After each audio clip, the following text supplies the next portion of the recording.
آپ سب پر سلامتی ہو. میں یاسر رشید ہوں اور آپ میرا ویلاگ دیکھ رہے ہیں. ناظرین، کیا عجیب و غریب الیکشن ہے.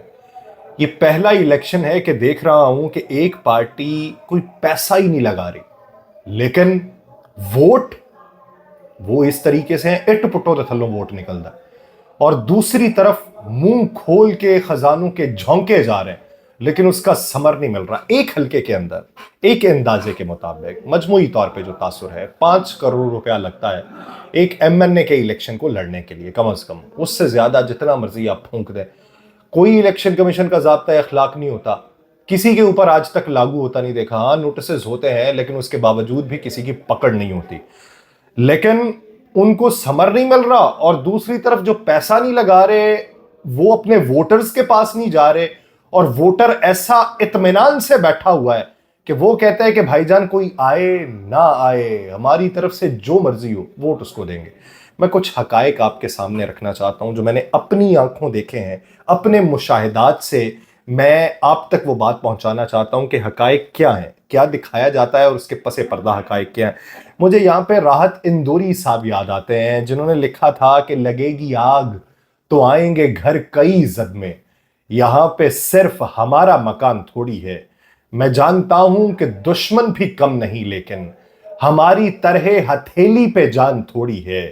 ہمارے منہ سے جو نکلے وہی صداقت ہے، ہمارے منہ میں تمہاری زبان تھوڑی ہے. جو آج صاحب مسند ہیں کل نہیں ہوں گے، کرایہ دار ہیں ذاتی مکان تھوڑی ہے. میں نے سرویز کیے مختلف جگہوں کے، ان سرویز کے حقائق آپ ٹیلی ویژن اسکرین کے اوپر دیکھ سکتے ہیں کہ کیا حقائق ہیں، لیکن اس کے پس پردہ جو حقائق ہیں وہ آپ تک پہنچانے. میں نے ایک شخصیت سے پوچھا، اچھی خاصی ان کی دکان، 70 سال پرانی، اچھا کاروبار ان کا. ان سے پوچھا جی ووٹ کس کو دیں گے؟ انہوں نے جواب دیا کہ پاکستان مسلم لیگ نون کو. بے دھڑک ہو کے جواب دیا. میں نے کہا جی کیوں؟ کہتے ہمیشہ سے نون لیگ کو ووٹ دیا، اب بھی دینا. میں نے کہا جی کیا بہتری کرتی ہے نون لیگ؟ کہتے جی دیکھیں سڑکیں بناتی ہے، تعمیراتی کام کرتی ہے، سارا کچھ نون لیگ ہی تو کرتی ہے، باقی اور کون کرتا؟ ان کے ساتھ ایک بزرگ بھی بیٹھے تھے. میں نے ان سے پوچھ لیا، میں نے کہا جی حضور کس کو ووٹ دیں گے؟ میں نے کہا جی کہ نون لیگ کو. میاں صاحب کو ووٹ دیں گے، میاں صاحب جسے کھڑا کر دیں اس کو ووٹ دیں گے، ساری حیاتی ووٹ دیتے ہیں. میں نے ان کی یہ رائے لی اور آگے کو بڑھ گیا. پیچھے سے آواز آئی کہ کیمرہ بند کریں. میں نے پیچھے مڑ کے دیکھا تو پھر انہوں نے کہا جی کیمرہ بند کریں. میں نے کیمرہ بند کر دیا.